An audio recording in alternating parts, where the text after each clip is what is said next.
Hello, welcome to HHBSO, Some Things Off. It is June, it is Pride Month. Happy Pride Month. And that's going to be the topic for today's podcast. I just happened to have read this news article, and the title is Big Brands Are Pulling Back on Pride Merchandise and Events This Year. And every year when it gets to Pride Month, there's always a little bit of chatter, at least in terms of some of the business news outlets, about whether companies are basically just profiting off of Pride Month. In my opinion, basically anytime a for-profit organization does any sort of PR or marketing, primarily it's to make more money. I was talking to a friend, not about Pride Month, but we were just talking about he had recently gone, fired/laid off from a company that he had worked like a very, very long time for, a tech company in Silicon Valley. And tech companies in Silicon Valley still are famous for all the perks that they give to their employees in terms of like Google, for example, had like free meals, breakfast, lunch, and dinner in at least at headquarters at breakfast, lunch, and dinner. And they all have all these micro kitchens where like it's a like very glorified snack area. It's got all these different types of drinks. There's like espresso machines and all these different types of snacks, blah, blah, blah. But, so we were just randomly chatting online, and somehow we got into like that topic. And I remember saying to him, the company is not like a place like Google is not offering the free food, breakfast, lunch, and dinner purely out of the goodness of their hearts. It's all very calculated.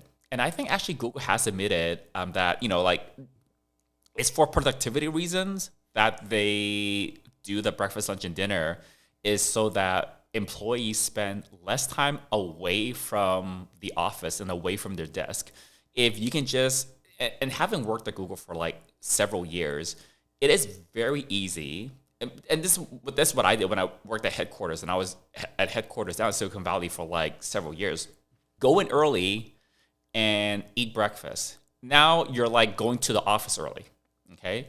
Once you eat breakfast, well, you just go to your desk and start working, because it's, like you're already at work, you already have breakfast. There's like emails piling up or whatever. Get your day started. Okay, you go to your desk, your cubicle, wherever, you start working, and then you go to lunch, and there's no commute to lunch. You don't like leave the building. You don't leave the campus. It's very easy, especially if it's like a busier day, to like just take like 20 or 30 minutes out for lunch. And you can literally basically be just only 30 minutes away, literally, between leaving your desk and coming back, because the food is like in the same building or just like a couple of buildings over, and it's free. You don't need to drive, you don't commute, just walk over. You just go to the cafe, you just grab your food. You can very easily just like chow it down in like 10 minutes, and then you can just go back to your desk. So the amount of time saved by not having to like leave the campus or like leave the office for food, it's massive. And for the parts of my time there when they also offered dinner at that particular campus, dinner didn't start until 6 o'clock. So you would just like work until 6-ish, because you're already working. So like it might be a busy day. You just kind of sort of keep working until 6, and 6 is when they open for dinner. It's all very calculated. It's not like a good or a bad thing per se. It's not like they are doing it to they are doing it to get you in the office earlier and to make you leave later. But pretty much everything a for-profit company does is somehow to make more money, increase revenue, increase profits, get the share price up, please the shareholders, or like whatever it is. The other secondary objectives is to comply with laws and regulations. Not that companies generally like those types of things, because there's a lot of overhead to do that. And things that are things that are good PR and also make you more money, it's kind of sort of like a win-win. So Pride Month, from a marketing point of view for many companies, well, this year might be a little different, but historically, companies will like change their website. They'll do some like Pride displays. They'll go on social media and be like, we celebrate Pride. We support the LGBTQIA plus community. Blah blah blah. It's all marketing. It's all just to make more money. But you know what? I don't blame them that much for it. I mean, for them, again, it's just to like, hey, everything that has to do with marketing is to make more money and to like have a positive image for the company, right? So when I read this article, big brands are pulling back on Pride merchandising events this year. I've never been a person that really cared for companies to go all out to like market Pride, but in some ways it feels like the companies are profiting off of my identity, and my identity isn't really there for these big corporations to like make money off of. I don't feel like victimized. I wouldn't go that far, but for me, do I care if a company is like super explicit and like very in my face or in everybody's face about how they support Pride during Pride Month? No, I actually don't. I kind of actually prefer if companies like don't do that, because this is going to be slightly controversial for people that are like in the queer community, because I think very generally at a high level, there is a perception, which probably could be reality, but like, not every queer person feels the same about every single thing. So it's hard to generalize like all queer people feel this way or have to feel this way. I feel like very generally though, the queer community likes it when organizations in general show their support for the queer community. That's a very high level generalization. On the flip side of that, there's a lot of people in America, in the US, for example, that don't want Pride to be shoved in their face. And when companies do a lot of Pride Month marketing, and sometimes it's not very targeted marketing. I think Target, the store Target, was one of the like losers out of all of this, like flipping back and forth between being very like Pride forward during Pride Month. They used to have what they still do, but they've scaled it back. They used to have pretty prominent Pride merchandise and displays and signage during Pride Month in a lot of their stores, and they like scaled it back a lot. As much as I don't want to like walk into a Target or a Walmart or like whatever store and have like, I don't know, certain types of things like forced down my throat, I actually don't. I don't think companies need to go to the level where like they need to shove Pride down everybody's throats, which is kind of sort of like the controversial take, because I think very generally people think, oh, the queer community, they want organizations again to be very forward with their support for the queer community. And I'm just often think like, like pride, pride and like being queer is not a religion. But so this is maybe like little apples to oranges, but I don't want like Jehovah's Witnesses showing up to my door. I don't want any sort of like religion shoved down my throat. Like, I don't want to walk into a store or anything and be like, oh, they're celebrating like, I don't know, like, I don't know how religions work. But like, I don't think it's necessary for companies to like just be shoving Pride down everybody's throats. There are people, and there's a lot of people in America, for example, that they don't understand the queer community and they're not particularly supportive of it. And I am my personal opinion is like, that's okay. I don't think I need everyone to be supportive of like the queer community, to like understand every nook and cranny of the queer community. I think it's fine for there to be people that they don't really get the queer community. They don't care that much about it, and they don't want to just like have it be like all rainbow flags everywhere when they go to a Target just to like get some groceries. I think that's perfectly legit. So I don't think any less of Target. I'm using them as an example, but like, I don't think any less of them for like cutting it back, because yeah, I just don't think that's nice. As much as I don't want certain things shoved down my throat when I just go to a store and I just want to pick up like a pack of gum, I don't think we need to shove Pride Month down everybody's throats.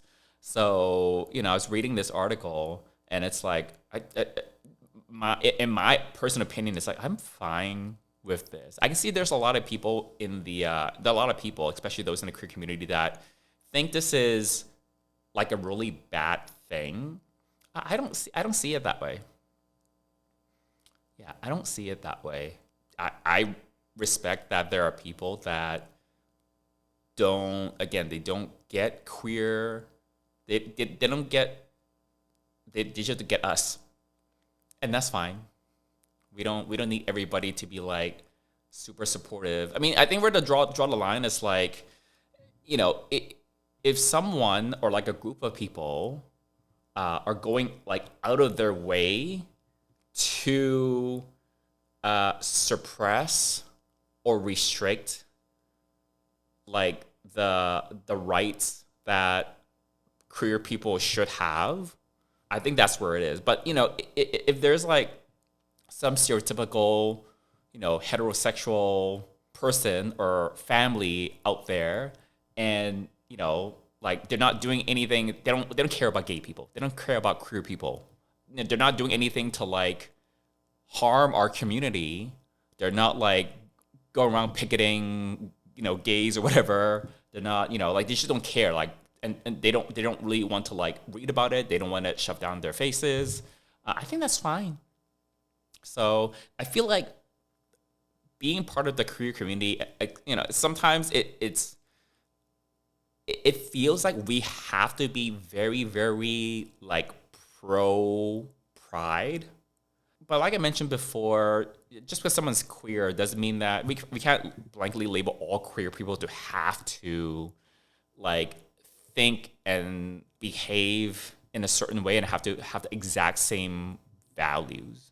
Yeah, so I was reading this article and it's like I'm fine with these companies pulling it back, because I'm very much like, like you can do your own thing, and I want to do my thing. We can have like a basic level of respect that like we are as much of a human being as like anyone else, but we're just not all the same, and like that's fine. I get that there are a lot of people that don't want to see a bunch of pride flags, just when they are getting their weekly groceries.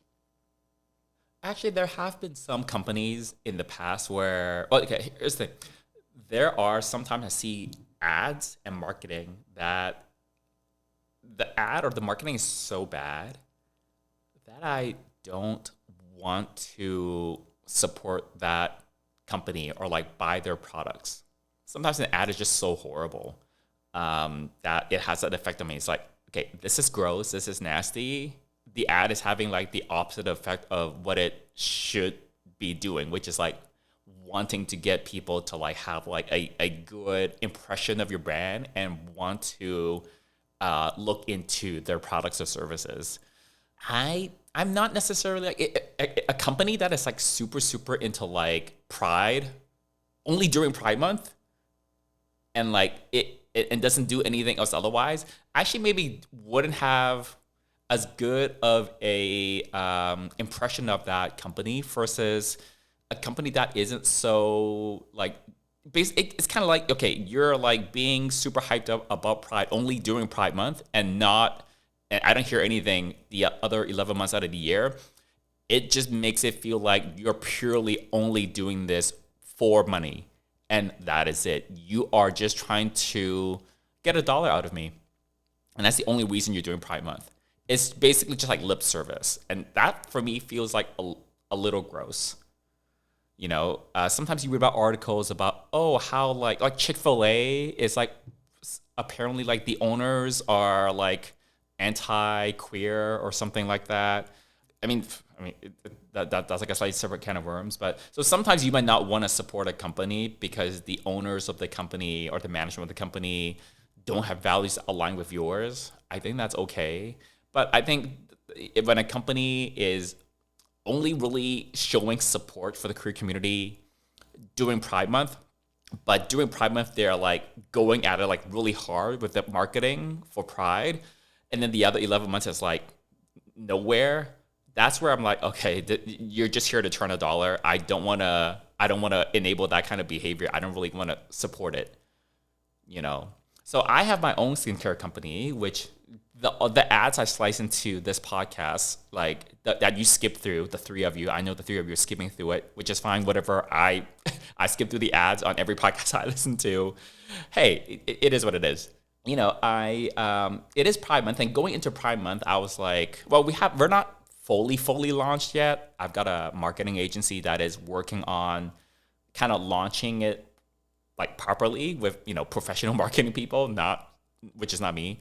But when I was kind of coming up with when I was going through like forming the company and kind of working out certain strategies for like the business and things like that, part of it is like the marketing strategy. This is like before I even like started the company, when I was like kind of in the conceptual phase. And I thought about, we do need to do marketing. And one of the things I thought about is, would I, with my own company, want to do something in particular, some Pride Month specific marketing? And I think I came to the initial decision to like not. So on the website for Serve Labs, there is like a slide, the homepage is like a carousel of different photos that like kind of rotate every X number of seconds. And one of them, it says, we're a gay founded and owned company. So I feel like I'm not banging people over the head with it and like everything in terms of like the marketing and the website, but because I don't like it when companies do that. Where like they only talk about Pride during Pride Month. I didn't want to be one of those companies because that's not what I value. So now that I'm on the other side of the table and I run a business of my own, I decided, no, I want it to be Pride. Like it's always Pride at that company. At Serve Labs, it is always Pride. Because I'm a one-person company and I'm queer. So like every day it's Pride for me in some way, shape, or form. It's not just a month where we do some marketing and try to make some extra money. It's not like a holiday where I can the point of it is to run some sales and drum up more revenue. It's not, I don't want that.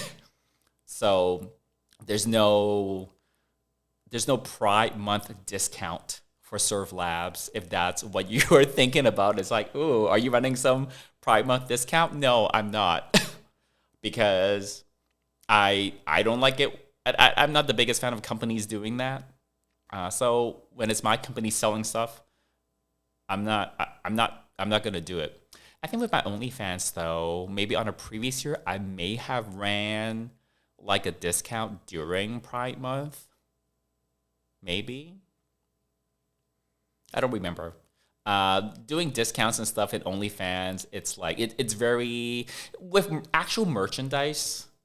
Something that something that's I think it's much more. It's very, very common for companies to run discounts every so often.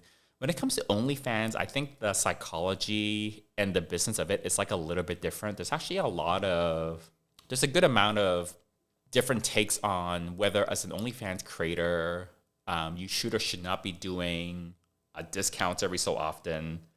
There's some creators I know that they don't like doing discounts because once you start doing, first of all, any kind of regular consumer product, okay, like toilet paper, skincare, electronics, whatever, those are like established consumer goods that people expect to find on sale every so often. If you are even a company like Apple, Apple is famous for not really offering a lot of like discounts and sales or things like that. Even then, like the Apple Watch, for example, like Apple Watch gets discounted all the time. Like once a week, I keep on seeing that there's like $100 off the Apple Watch, not directly from Apple itself, not in an Apple store or from the Apple website, but from like Amazon or for like Best Buy or like some retailer. Okay. And same for like Macs. You can find like $50 off, $100 off, some sort of Mac laptop or computer or whatever. Apple doesn't offer it, but like retailers, obviously, most retailers of consumer goods are used to running sales all the time.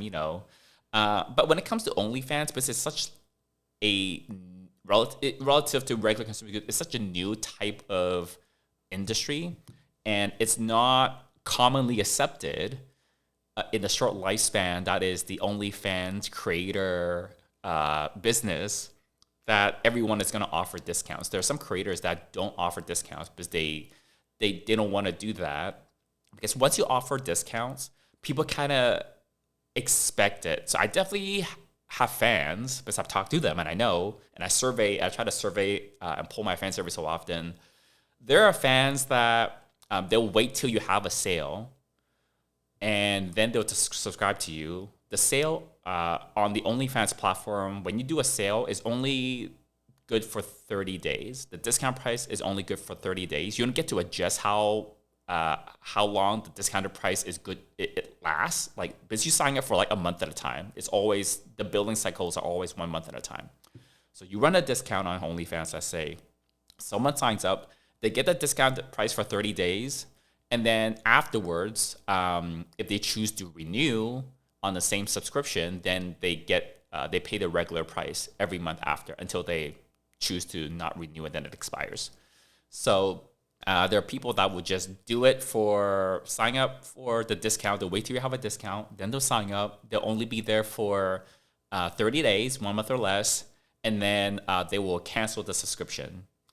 And then they will do the same thing with a different creator. And it's very common for people to like creator hop. A lot of people, a lot of fans, they'll have a few or several different creators that they really like and that they will subscribe to. But, they will kind of rotate between those 3 or 4 or 5 creators. So 1 month they'll subscribe to creator A, the next month creator B, and then creator C, and so on and so forth. It's actually quite common.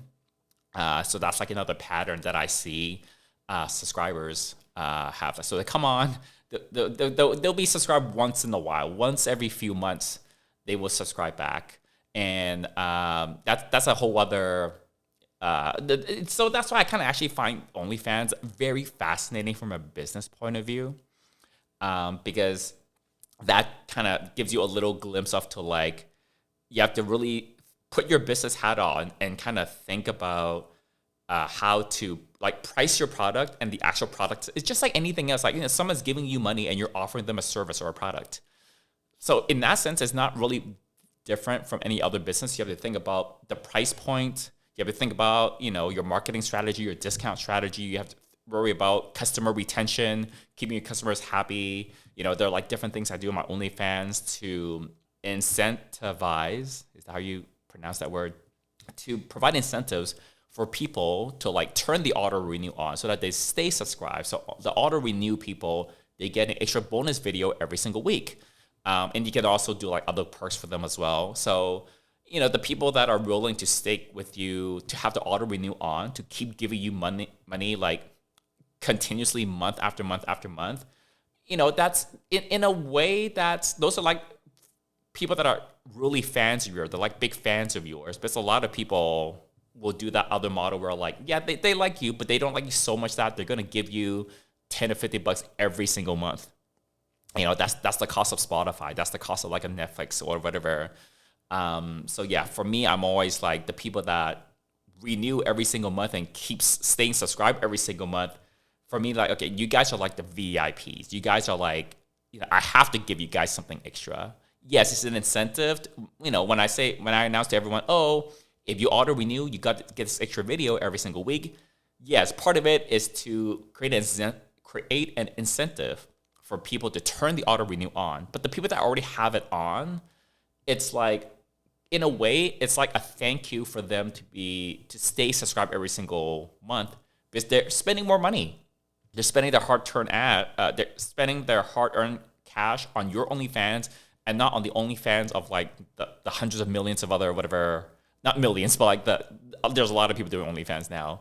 So for the people that do the auto renew and they stick with me every single month, it's like, I just have to give you guys something extra. Like, there has to be some sort of token appreciation. And that's just how I choose to run that business. So there you go. So those are my, I was just like, oh, I read this article. I want to talk about this on the podcast today. And and I feel like my opinions on corporations doing Pride Month, I definitely have some friends, close friends of mine, where like we're kind of on the same page about that. But it kind of sort of seems like one of those things where like if I'm in like a big crowd of people I don't know that well, that I know they're like queer, but I'm not like close friends with them. It's almost something like I might be hesitant to say super loud. It's not necessarily something I would bring up in like at a dinner party per se, because it feels like there is a certain portion of the queer community that feel like companies should very explicitly demonstrate their support and commitment to the queer community. But again, when I see it's just Pride Month, that some companies go like, all out for it, and then it's just that month, I'm like, okay, you're just trying to make money. This is like very lip service. It's just very like token. It doesn't feel genuine. I don't want to give you my extra dollars. I'll spend it. I'll spend it on anything else, honestly. So there you go. Plug, plug, plug. I do have a Patreon, by the way. Haven't done a great job marketing my Patreon. But for example, I went to physical therapy today, and I just posted a little video that the physical therapist, she was asking me a bunch of questions. My first session with her, and then she says, "Oh, do you have your phone?" I'm like, "Yeah, here's my phone." And she's like, "Oh, can I take a video of you with him?" Like, sure. And she was just showing me. She was getting me to touch my toes. She took a video of me trying to touch my toes, which I can't, by the way. But to show me in that video that I'm using more of my back than my hips to bend down to touch my toes. Not that that's like necessarily like a good or a bad thing, but it's basically showing me that, my hips are not super flexible. And then that's kind of sort of related to why I'm actually at PT right now. But that little video that the therapist took, I just uploaded that to my Patreon subscribers. And just this past weekend, it was We Hope Pride. And I didn't go to party or anything like that. I didn't want to like wreck my sleep and gym schedule, just having been back from EDC only for like a couple of weeks. But it was like Saturday afternoon, so like I just walked down there because I live in WeHo. It wasn't a long walk, just to like check out what the street fair was like. I was there for like about an hour, not to stay out late, and I just like took a bunch of photos and videos and things like that. I did a little post on Patreon with a little bit of that as well. So yeah, there's a lot of great stuff, a lot of very exclusive stuff that I post only for my Patreon subscribers. So again, if you would like to support me, you would like to support this podcast, maybe you have watched a bunch of my YouTube videos, doing the Patreon is a great way for you to support me and also get a bunch of exclusive content in return. And if you subscribe for 1 month and you don't like it, you don't have to come back. I'm not gonna like hunt you down to see who expired. This is not like even if someone just subscribed for like a few bucks for like 1 month and they peace out, it's like that is more than what most people will do, because I know how many people watch my YouTube videos. I see the views, and it's only like the 0.1% of viewers that will like leave me a little tip or like be interested in the page, like that's okay. I don't expect everyone to like leave me a tip, but like if if you can find in your heart to just leave me a few bucks here and there, I think the Patreon's a great way to do it because just for like $3 or $6 or whatever a month, the cost of like a latte at Starbucks nowadays, you get a whole bunch of content. But if the Patreon doing a subscription seems like a little too much, I do have Buy Me a Coffee, which is an app that you can just, quote unquote, buy someone a coffee, which is kind of sort of like a euphemism. Am I using that word properly? It's basically a way to tip creators. Okay. So that's not a subscription. That's just like a one-time thing. You can leave like $1, $2, $5. Very quick and easy. It's a one-time thing. It's not a subscription. It's just a one-time tip. But then also on every single YouTube video I have, the YouTube channel has a feature called Thanks, which is beside the like button. And then if you do the thanks, you can actually tip me direct from the YouTube channel as well. I have to plug these things more. I just have to plug more. If I don't advertise for myself, who is going to advertise for me? So that's why I always have to let you guys know these are all the ways that you can give me your hard-earned cash. All right, that will do it for today. And until next week's episode, again, I hope you have a great start to the summer. Usually for most places, summer starts in June, except in the Southern Hemisphere. And I don't fully know how that works. And I hope you have a great Pride month. And until next week, bye y'all.